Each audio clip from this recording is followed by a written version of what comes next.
जहांगीर तरीन ग्रुप ने नई सियासी जमात बनाने का फैसला कर लिया है। जहांगीर तरीन और अलीम खान समेत कई रहनुमाओं ने नई जमात बनाने की तजवीज़ की हिमायत कर दी है। लाहौर में होने वाले इजलास में फैसला किया गया कि प्रेशर ग्रुप के बजाय नई जमात बनानी चाहिए। मजीद रहनुमा भी तहरीक इंसाफ छोड़ना चाह रहे हैं, उन्हें नया प्लेटफॉर्म मिलना चाहिए। नई सियासी पार्टी बनाने से अवाम के हुकूक का बेहतर तहफ़्फ़ुज़ कर सकेंगे। जहांगीर तरीन की जानिब से जल्द प्रेस कॉन्फ्रेंस और नई पार्टी के रजिस्ट्रेशन की दरख्वास्त जमा कराए जाने का इम्कान है। ज़राए के मुताबिक फवाद चौधरी, आमिर क़यानी, इमरान इस्माइल नई पार्टी का हिस्सा होंगे। इंतज़ार था ना, चलो इस बार वो करते हैं जो इससे पहले किया ही नहीं। किस्मत की आंखों में आंखें डाल के जीतना होगा। सब में है शेर जैसी राह, जर्रा जर्रा भी हर कंटेस्टेंट को लगेगा पहाड़।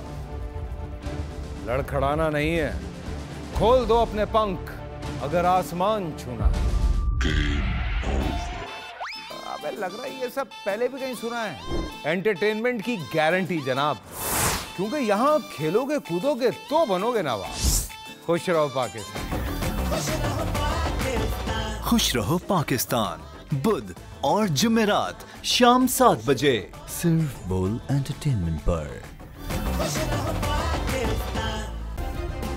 सब्सक्राइब करें और बेल दबाएं ताकि कोई खबर रह न जाए।